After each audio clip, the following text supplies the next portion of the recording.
Hello everyone, and welcome back to Vietnam Folktales, the place where we explore the timeless legends and beautiful moral stories of Vietnam. Each tale carries lessons of love, gratitude, wisdom, and the indomitable spirit of our people. Today, let's journey together to discover a story about faith, hard work, and the will to rise above fate.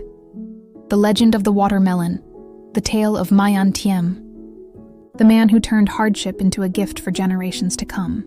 Long ago, during the reign of the 18th Hung King, there lived a young man named Mai An Tiem. He was an orphan, known for his honesty, intelligence, and tireless hard work. Because of his virtue and talent, King Hung grew fond of him and even adopted him as a son. Over time, An Tiem proved himself loyal and capable, earning many rewards and the hand of a royal princess in marriage. However, his growing success stirred jealousy among others in the court. Some flatterers whispered to the king, "Your Majesty, Mai An Tiem has become proud.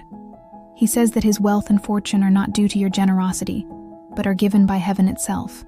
At first, the king did not believe such slander, but as the rumors continued, doubt crept into his heart. One day, King Hung summoned An Tiem and asked, "Tell me, the riches and honor you have today, are they due to my grace or to your own effort?" An Tiem bowed respectfully and replied, "Your Majesty, everything I have is thanks to your kindness, yet I believe that blessings come from heaven, and that they favor those who work diligently and live righteously." Though his words were humble and sincere, they displeased the king. Interpreting them as arrogance, King Hung grew angry and declared, "If you think your fortune comes from heaven, then let heaven feed you. From this day forth I banish you and your family to a deserted island." And so An Tiem, his wife, and their 2 young children were sent away on a small wooden boat, drifting endlessly across the vast ocean.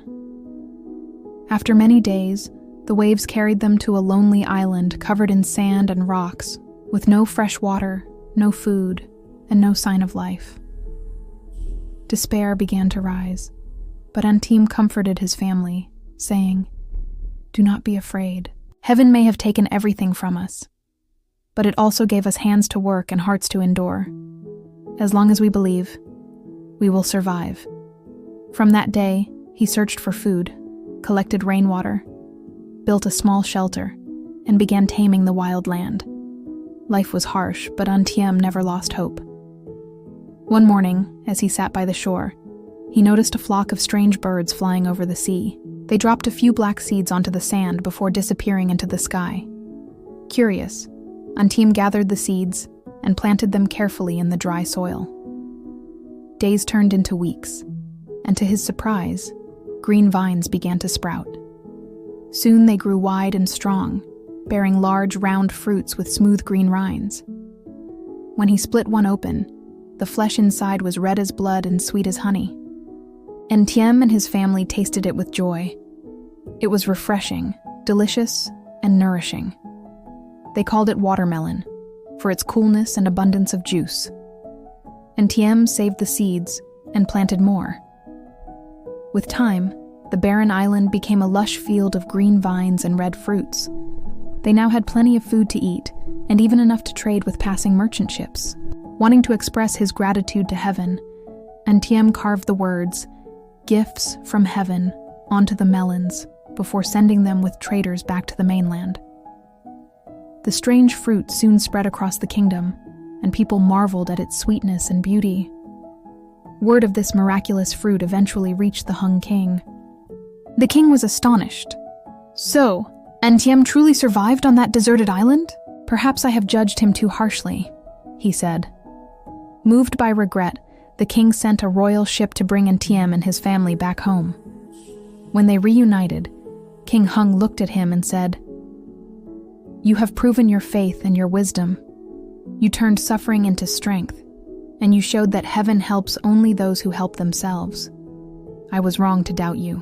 An Tiem humbly replied, "Your Majesty, I have learned that happiness does not come from what we are given, but from what we build with our own hands." The king smiled, and from then on, watermelons were grown throughout the land. They became a symbol of gratitude, hard work, and prosperity. And to this day, they are an essential fruit during the Lunar New Year in Vietnam, representing good fortune and the sweetness of life earned through perseverance. Whenever we see bright red slices of watermelon on the family altar or in festive meals, we remember Mai An Tiem, the man who taught us that no matter how difficult life becomes, we must never lose faith for hope, and effort can turn even a deserted island into a paradise. Thank you so much for watching this story on VietNam Folktales. If you enjoyed it and want to hear more traditional tales from our culture, please like, subscribe, and turn on the notification bell to support the channel. Your support is the biggest motivation for us to create more beautiful stories about Vietnam's heritage. See you again in the next story.